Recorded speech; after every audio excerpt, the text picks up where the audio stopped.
저는 오늘 읽은 구약성경 스가랴서 4장 1절에서부터 10절까지 말씀을 가지고 오직 나의 영으로 되느니라 이와 같은 제목으로 하나님의 말씀을 증거하도록 하겠습니다. 이스라엘 백성들은 그들의 죄로 말미암아 하나님께 징계를 받아 심판을 받습니다. 하나님은 바벨론 느부갓네살 왕을 통하여 이스라엘 백성들을 심판하시죠. 그래서 이스라엘 백성들이 70년 동안 민족 없는 나라 없는 민족으로서 포로 생활을 하게 됩니다. 그 70년 만에 그 바벨론 포로에서 돌아와 약속의 땅인 그 가나안 땅에서 다시 회복을 이루게 되죠. 그때 총독이 스룹바벨이었고 대제사장 역할을 담당하는 사람이 여호수아였습니다. 그들이 가장 먼저 한 것은 하나님의 성전을 세우는 일이었습니다. 열심히 준비하여 도착한 지 2년 만에 성전을 건축합니다. 그런데 그 땅에 머물고 있던 사마리아인들과 또 방백 룸과 서기관 심세라고 하는 사람이 철저하게 그 성전 건축을 방해합니다. 그래서 성전 건축이 중단이 됩니다. 약 16년 동안 성전 건축이 중단이 돼요. 참 아이러니하죠.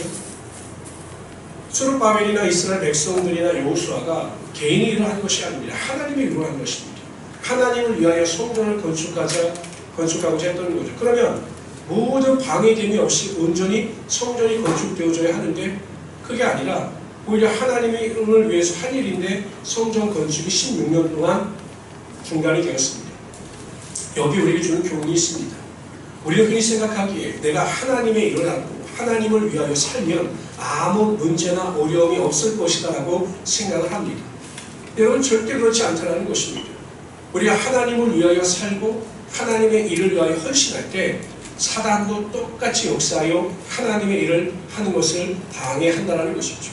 내가 뭔가 좀 영적으로 살려고 결단하고 내가 믿음의 생활을 하려고 결단하면 사단도 역사하여 우리의 믿음 생활을 방해하게 된다는 것이죠. 한번 여러분 전도해 보십시오. 전도해 보면요, 꼭 그 주일날 오시기로 했던 분이 그날 주일날 아침에 일이 생겨요. 그래서 몇 달째 교회를 오지 못하는 일이 비일비재하게 나타납니다. 어떤 분은 저에게 목사님 제가 21일 작정 기도를 하기로 새벽 기도를 하기로 작정했습니다 라고 기도를 부탁해요. 근데 그때 갑자기 일이 생깁니다. 그래서 기도를 못하게 되는 일이 일어나는 것이죠.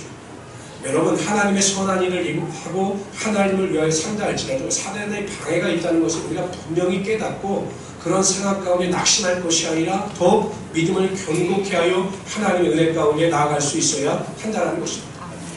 한편 어찌하든지 학계 선지자를 통해서 하나님께서 역사하시고 이스라엘 백성들이 16년 동안 성전 건축이 멈춰지니까 이스라엘 백성들은 성전 건축에 대한 흥미를 잃어버렸습니다. 자기 생활에 얽매입니다. 좋은 집 사고 땅 사고 이 일에 몰두합니다. 그래서 하나님께서 학계를 통해서 경고하시고 성전 건축을 이루는 것이 하나님의 뜻인 것을 알려주시고 그래서 다시 성전 건축을 하기 시작합니다. 그때 스가랴 선지자가 나타나는 겁니다. 성전 건축을 시작하고 한 6개월 뒤에 하나님께서 스가랴 선지자를 통해서 하나님의 뜻을 스룹바벨에게 알리십니다. 우리가 스가랴서는 잘 읽지 않게 되는데요. 이 스가랴서는 좀 어려워요. 8가지 환상이 나옵니다. 환상, 비유, 상징을 통해서 굉장히 해석하기가 난해합니다. 근데 오늘 저와 여러분이 읽은 이 환상은 5번째 환상의 이야기인데요. 하나님께서 하나님의 천사를 통해서 스룹바벨에게 주신 위로의 말씀입니다. 핵심은 6절이에요. 6절. 다시 한번 읽어봅시다. 시작. 그가 내게 대답하여 이르되 여호와께서 스룹바벨에게 하신 말씀이 이러하니라. 만군의 여호와께서 말씀하시되 너는 힘으로 되지 아니하고 능력으로 되지 아니하고 오직 나의 영으로 되느니라. 힘으로 되지 아니하고 능력으로 되지 아니하고 스룹바벨 네 자신이 갖고 있는 그 스펙이나 능력이 아니라 성령이 너와 함께 하실 때 하나님의 성전이 세워질 것이다 라고 말씀하시고 그게 성령의 능력을 허락하여 주십니다. 그리고 성전 건축을 시작한 지 4년 만에 아름답고 하나님의 영광이 나타나는 성전이 건축될 수가 있었던 거죠. 우리는 이 세상을 살아갈 때 하나님의 도우심이 없이는 한순간도 살아갈 수 없는 연약한 존재입니다. 그것을 인정해야 하나님께서 우리 함께 하여 주셔서 하나님의 능력이 나타나게 하여 주십니다. 그런데 여러분 오직 하나님의 영, 성령이 우리와 함께 하실 때 세상에 감당할 수 없는 하나님의 은혜와 축복이 반드시 우리의 삶 가운데 임하게 되어 있습니다. 그래서 저는 오늘 시간 하나님의 성령이 우리와 함께 하실 때 오직 성령의 능력이 우리 함께 하실 때 우리에게 나타나는 하나님의 권세와 능력에 대해서 살펴보고 함께 은혜를 나누고자 합니다. 첫 번째로 오직 하나님의 영이 우리와 함께 하시면 우리에게 능치 못할 일이 없게 된다는 것입니다. 오늘 본문 말씀해 보면 우리 6절, 7절 다시 한번 읽어보면 7절을 이어서 읽어봅시다. 7절 읽어봅시다. 시작. 큰 산아 내가 무엇이냐 내가 수르바벨 앞에서 평지가 되리라. 그가 머릿돌을 내놓을 때 무리가 외치기를 은총이 그에게 있을지어다 하리라 하셨고 큰 산이 평지가 될 것이다라고 말씀하셨습니다. 이 큰 산은 수르바벨과 여호수아를 방해하는 악한 세력입니다. 그러니까 성령이 함께 하시면 성령의 능력을 쫓아 그 수르바벨을 방해하는 모든 악한 세력들이 다 무너지게 될 것이다라고 말씀하고 있는 것입니다. 마찬가지예요, 여러분 성령이 우리 함께 하시면 성령께서 우리에게 능력을 주시면 여러분들을 방해하는 모든 악한 세력, 문제, 고난, 환난, 핍박 모든 것이 다 떠나가고 평지가 되는 하나님의 역사가 반드시 나타나게 되는 것입니다. 이 수르바벨과 이 여호수아가 그것을 체험합니다. 하나님께서 큰 산이 무너져 평지가 될 것이 이렇게 예언하셨거든요. 근데 그 능력이 그들의 삶 가운데 임하게 됩니다. 이 다시 이제 2차 성전 건축을 막 하는데 또 방해자들이 나타나는 겁니다. 다뜨네, 총독인데 다뜨네, 스알보스네, 하이가 이런 사람들이 나타나서 또 성전 건축을 또 막 방해하는 겁니다. 그래서 이들이 어떻게 하냐면 다리오 왕한테 조서를 보냅니다. 지금 이스라엘 백성들이 성전을 건축하는데 이게 과연 왕이 허락한 일인지 좀 알아봐 주십시오라고 조서를 보내요. 그러니까 이 다리오 왕이 이제 신하들을 시켜서 알아보는 겁니다. 그 보물 창고에 그 보물 정각에 과연 고레스가 이스라엘 백성들로 하여금 성전 건축을 하게 하였는가, 허락하였는가를 알아봐라 라고 그 보물 정각을 다 조사하게 만듭니다. 조사해 봤더니 나오는 거예요. 고레스 왕이 이스라엘 백성들이 성전 건축하는 것을 허락했을 뿐만 아니라 이스라엘 백성들에게 가져왔던 바벨론이 빼앗아갔던 모든 성전의 보물을 나눠주라 라고 하는 조서를 발견합니다.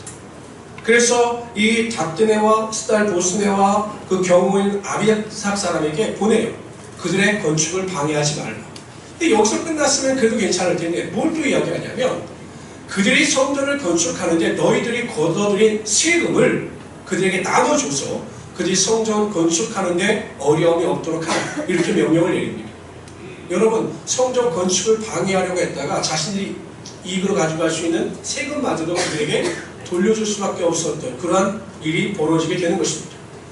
아마 이 소식을 들었을 때 스룹바벨과 여호수아는 아하 하나님께서 성령으로 말미암아 모든 일이 이루어지며 큰 산이 무너져 평지가 된다고 하는 그 의미가 무엇인가를 깨닫고 하나님께 영광을 돌릴 수 있었던 것입니다. 여러분 우리는 부족하고 연약할 수가 있습니다. 그렇잖아요. 모든 사람의 능력이 어떻게 똑같을 수 있겠습니까?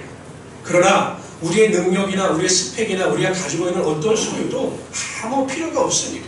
우리가 하나님 안에서 온전한 성령의 능력을 사모하여 성령이 우리와 함께 하시면 우리의 삶에 일어나는 모든 문제와 환난과 모든 핍박과 어려움에 큰 산이 무너져서 다 평지가 되는 하나님의 역사가 우리의 삶 가운데 분명히 나타나게 되는 것입니다.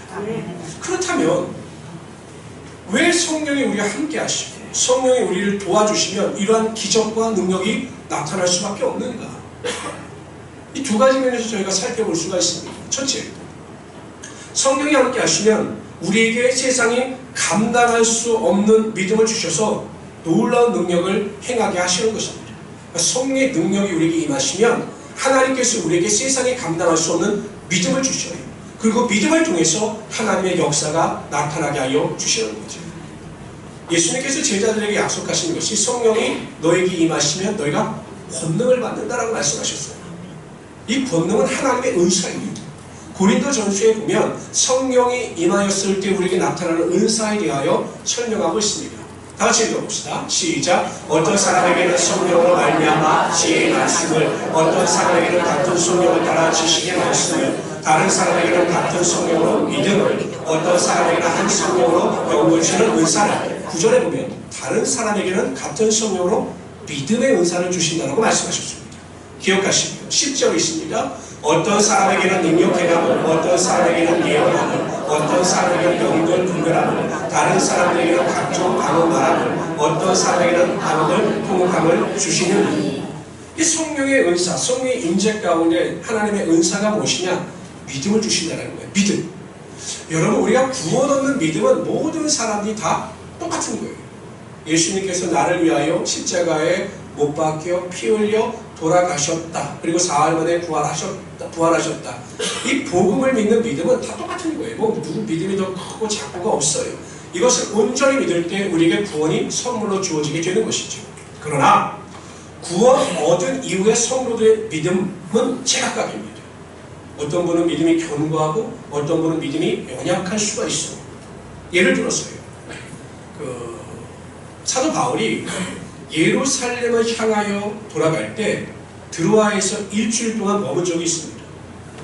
그때 그 드로아 사람들은 하나님의 일을 너무 사모했습니다. 그래서 사도 바울에게 떠나가지 말고 우리를 가르쳐 달라라고 이야기를 해요. 밤새 사도 바울이 드로아 사람들을 가르치는 거예요. 그때 유두구라고 하는 청년이 있었습니다. 이 청년이 은혜를 사모했는데 말씀을 들을수록 은혜는 맞는데 너무 피곤한지라 졸리는 거지요. 그래서 창가에 걸터앉아서 그 가르침을 듣다가 그만 떨어져서 죽었습니다.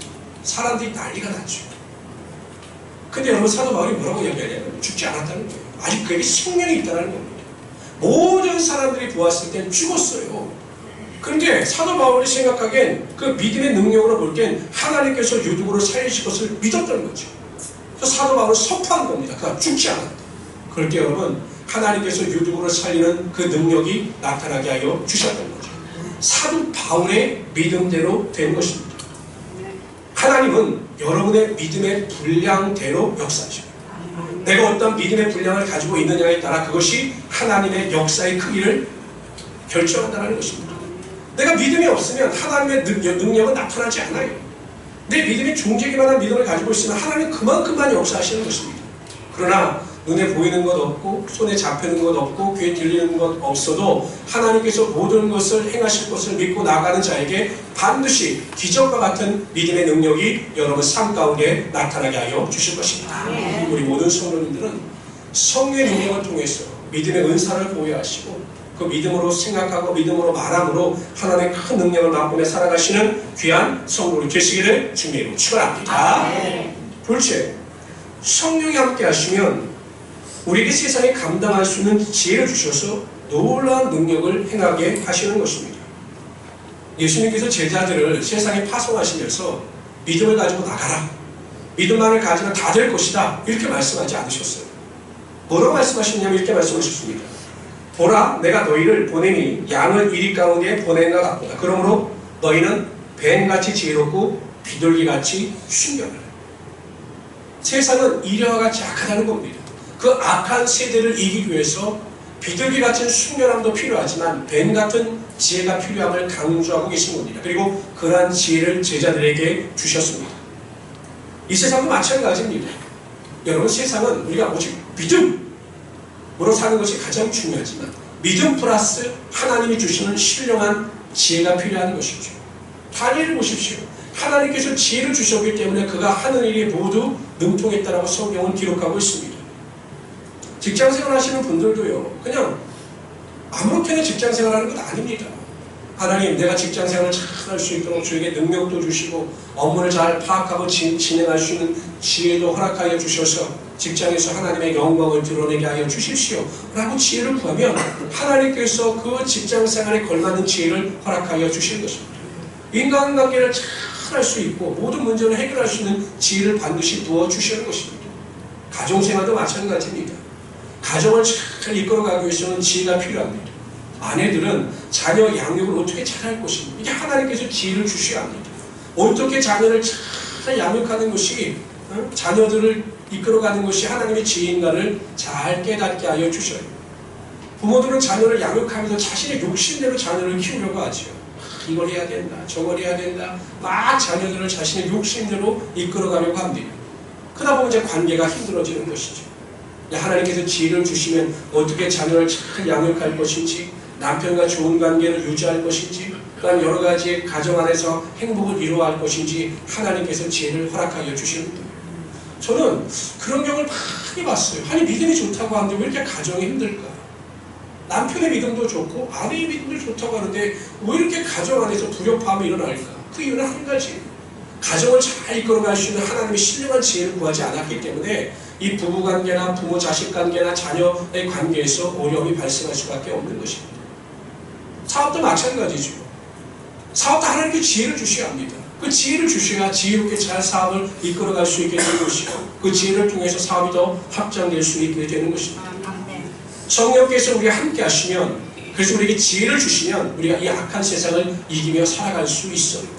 저는 우리 모든 성도님들이 항상 하루를 살아갈 때마다 아침에 일어나셔서 하나님, 오늘 하나님께서 저에게 지혜를 주셔서 그 지혜를 가지고 세상을 이기며 살아갈 수 있도록 도와주시고 하나님의 영광을 드러내게 하여 주시옵소서 라고 기도하심으로 하나님의 놀라운 능력을 맛보시는 우리 귀한 성도들이 되시기를 주님의 이름으로 축원합니다.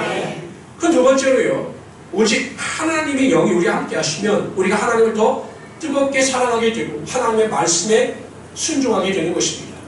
에스겔서 36장 26절 27절 말씀을 다 같이 한번 읽어봅시다. 읽습니다. 시작. 또 새 영을 너희 속에 두고 새 마음을 너희에게 주되 너희 중에서 그 마음을 제거하고 부드러운 마음을 줄 것이며 또 내 영을 너희 속에 두며 너희로 내 율례를 행하게 하니 너희가 내 규례를 새 영, 즉 성령을 주시겠다는 겁니다. 우리 이스라엘 백성들을 향한 하나님의 회복의 메시지예요. 에스겔서도 이 포로된 자들에게 주는 희망의 메시지입니다. 하나님께서 새 영을 주시면 너에게 굳은 마음을 지하여 주시고 부드러운 마음을 주시겠다라고 말씀하고 있는 것입니다. 여러분, 부드러운 마음은 사랑하는 마음이에요. 사랑하는 마음. 사람들이 사랑을 하면 얼굴이 굉장히 부드러워집니다. 그래서 오랫동안 부부 생활을 한 부부들을 보면 얼굴이 굉장히 부드러워 보여요. 서로 사랑하고 섬기기 때문에 오래 부부 생활을 하신 분들을 보면 얼굴이 굉장히 사랑스러워 보인다는 것이죠.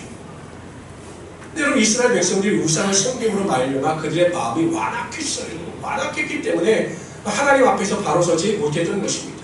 그래서 하나님께서 그들에게 성령을 통해서 하나님을 사랑하는 마음을 주시겠다라고 말씀하고 약속하시고 있는 것입니다. 우리의 믿음 생활에 있어서 여러분 가장 큰 영향을 미치는 것이 결국 무엇을 사랑하느냐라는 것이에요. 무엇을 사랑하느냐. 어느 곳에 더 마음을 빼앗기느냐. 이게 우리의 믿음 생활을 결정하는 아주 중요한 요소입니다. 여전히 하나님을 믿는다고 하면서 하나님을 사랑한다고 하면서 입술로는 하나님을 사랑하지만 여전히 하나님보다 세상을 더 사랑하는 분들이 많이 있어요. 여전히 물질을 사랑하고 세상의 즐거움과 쾌락을 사랑하고 때로 어떨 때 보면 하나님보다 더 가정을 사랑하는 분들이 많이 있습니다. 그래서 저는 믿음이 혼란스러운 거예요.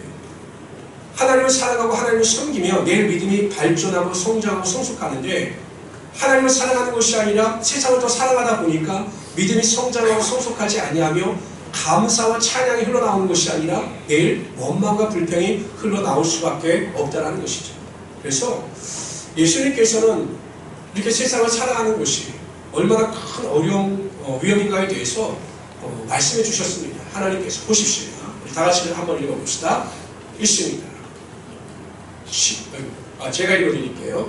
이 세상이나 세상에 있는 것들을 사랑하지 말라. 누구든지 세상을 사랑하면 아버지의 사랑이 그 안에 있지 아니하니 이는 세상에 있는 모든 것이 육신의 정욕과 안목의 정욕과 이생의 자랑이 다 아버지께로부터 온 것이 아니요 세상으로부터 온 것이다.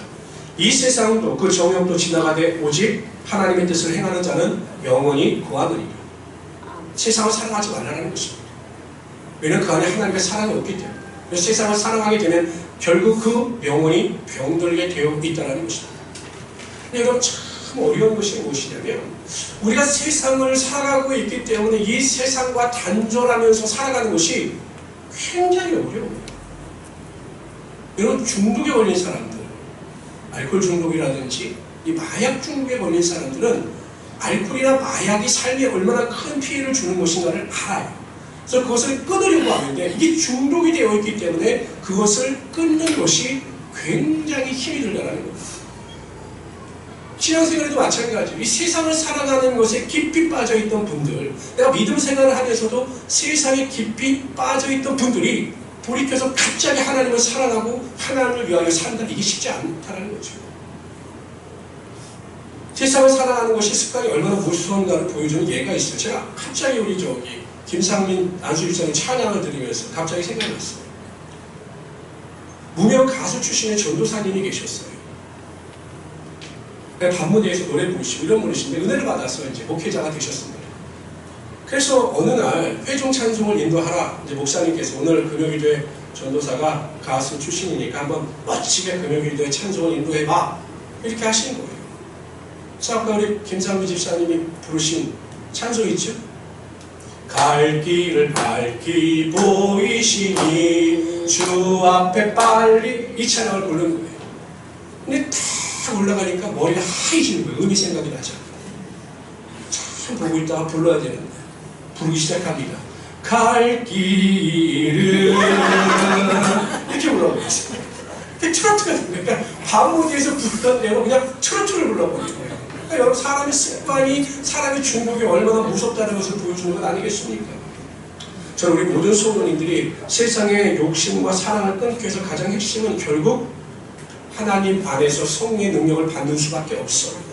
성령이 우리 안에 들어오셔서 우리의 마음과 생각을 주장하시고 우리의 마음과 생각 속에 충만해야 세상의 것을 끊을 수 있게 되는 것입니다. 그래서 하나님을 사랑할 수 있게 되는 것이에요. 그럼 내가 하나님을 사랑하는지 하나님을 사랑하지 않는지 어떻게 알 수 있느냐? 간단해요. 하나님을 사랑하는 자는 예배 중심의 삶을 살아가고 예배를 통해서 삶이 주는 기쁨을 얻게 되는 것입니다. 하나님을 사랑하는 자는 항상 기도함으로 하나님과 교제하는 것을 삶의 기쁨을 알아요. 하나님을 사랑하는 자는 항상 하나님의 말씀을 가까이 하고 하나님의 말씀에 순종하는 것을 삶의 목표로 삼으면서 살아갑니다. 그래서 성경은 분명히 하나님을 사랑하는 자들에 대해서 이렇게 이야기합니다. 다 같이 읽어봅시다. 시작. 너희가 나를 사랑하면 나의 계명을 지키리라. 나의 계명을 가지고 지키는 자라야 나를 사랑하는 자니 나를 사랑하는 자는 내 아버지께 사랑을 받을 것이요 나도 그를 사랑하여 그에게 나를 나타내리라. 이처럼 하나님을 사랑하는 자는 하나님의 말씀을 절대적으로 순종하며 살아갈 수밖에 없다는 거죠. 우리 모든 성도님들은 항상 그리스도 예수 안에서 성의 충만의 능력을 쫓아 하나님만을 절대적으로 사랑하시고 그래서 그 안에서 예배와 말씀과 기도로 삶의 즐거움과 소망을 얻으며 살아가시는 귀한 성도로 되시기를 주님 축원합니다. 세 번째로요. 오직 하나님이 영이 우리와 함께 하시면 우리가 절대적인 평안 가운데 살아갈 수 있게 된다는 것입니다.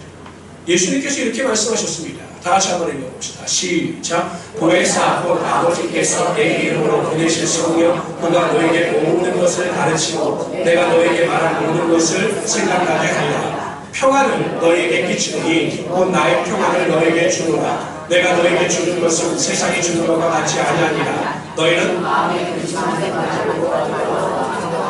보혜사 성령을 통해서 우리에게 평안을 주시겠다라고 약속하고 계신 겁니다. 인간은 태어나는 순간부터 평안이 아니라 불안과 두려움 가운데 빠져 사는 것 같아요. 특히 요즘 같은 시대에는 많은 사람들이 어떠한 평안보다는 화평보다는 불안과 두려움 가운데 살아가는 경우가 많죠. 20대생들은 입시에 대한 두려움, 불안, 대학생들은 취업에 대한 불안과 두려움, 가장들은 경제적인 문제에 대한 불안과 두려움에 항상 엄습하죠. 건강에 대한 두려움, 노인체에 대한 두려움이 항상 엄습하게 되어 있습니다. 제가 얼마 전에 앙케이트 조사를 봤어요. 사람들에게 물어봤습니다. 당신들은 가장 받고 싶은 선물이 무엇입니까? 라고 물어봤어요.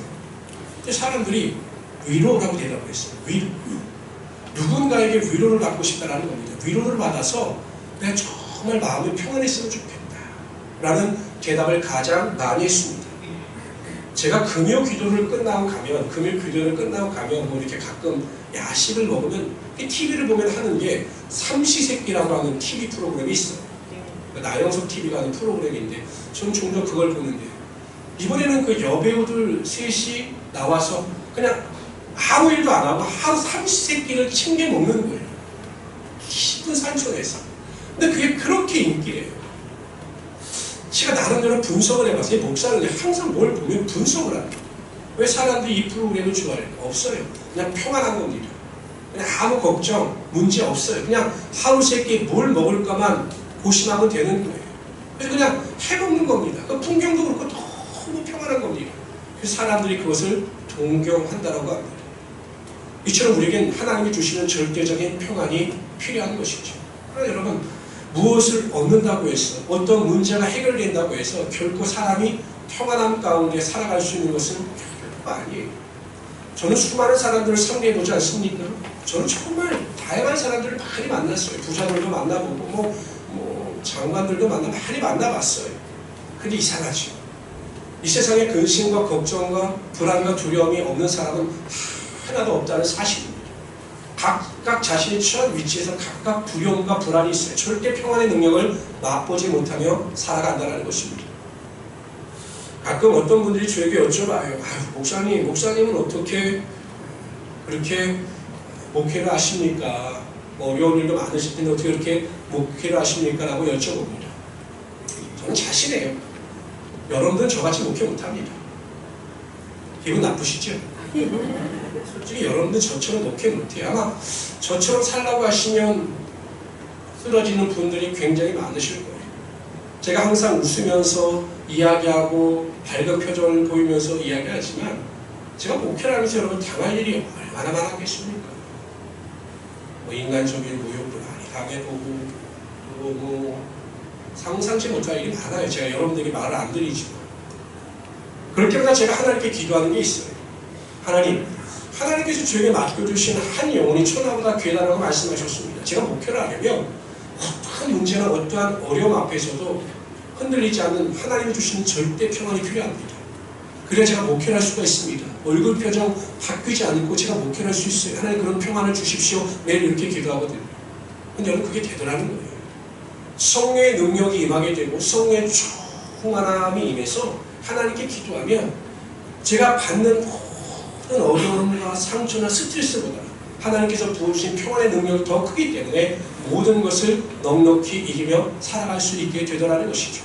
이것은 하나님의 말씀에 근거하는 것이기도 하지만 제가 여러분들에게 직접 체험하고 확신할 수 있기 때문에 전해드리는 것입니다. 바다를 보십시오. 얼마나 많은 쓰레기가 들어옵니까? 바다 쓰레기가 밀려 들어옵니다.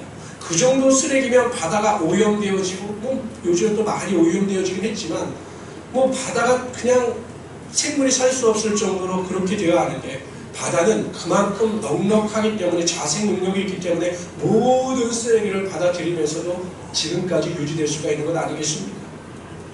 우리가 이 세상을 살아갈 때 여러분 얼마나 어려운지 몰라요. 상처도 많이 받고요.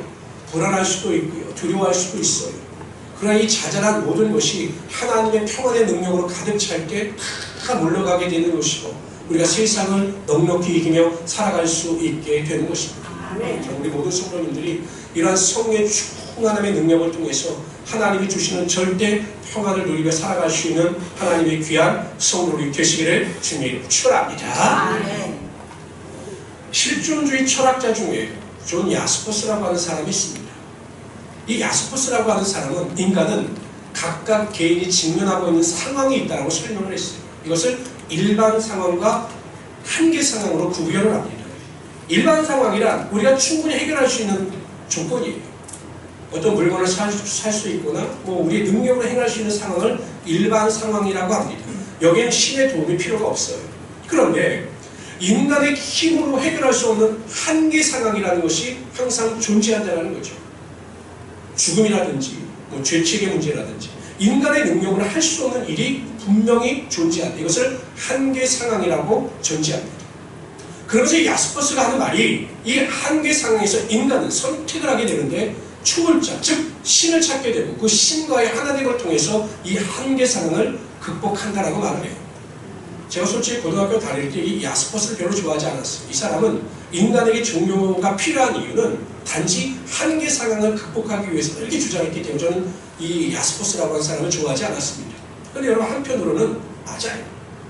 우리가 어떠한 어려움, 우리의 힘과 능력으로 행할 수 없는 극단의 어려움에 직면했을 때 하나님께서 우리를 도우시면 그 모든 것이 넉넉히 이기며 나갈 수 있게 된다는 것이죠. 바로 그것을 오늘 말씀을 통해서 우리에게 알려주신 것입니다. 우리의 힘으로 되지 않을 때, 우리의 능력으로 되지 않을 때, 우리의 노력으로 되지 않을 때 성령이 우리와 함께 하시고 성령이 우리를 도우시면 모든 것이 가능하다. 이렇게 하나님께서 우리에게 위로를 주고 계신 것입니다. 이것은 약속입니다. 여러분, 우리가 이 세상을 살아가는 거 쉽지 않아요. 그러나 성령이 우리와 함께 하시면 모든 것이 가하며 모든 것이 은혜 가운데 이루어질 수 있게 되는 것입니다. 저는 우리 모든 성도님들이 성령 충만을 받으셔서 이런 하나님의 능력을 맛보며 살아가시는 귀한 성도로 되시기를 주님으로 축원합니다. 그러면 첫째, 모든 문제가 변화의 복이 됩니다. 두 번째, 하나님만을 절대적으로 사랑하며 그 사랑 안에서 삶의 만족과 행복을 누리며 살아가게 되는 것입니다. 세 번째, 항상 절대 평안의 능력이 여러분 삶 가운데 임하게 될 것입니다. 이런 믿음을 가지고 승리하시는 우리 성도들이 되시기를 주님으로 축원합니다. 기도합시다.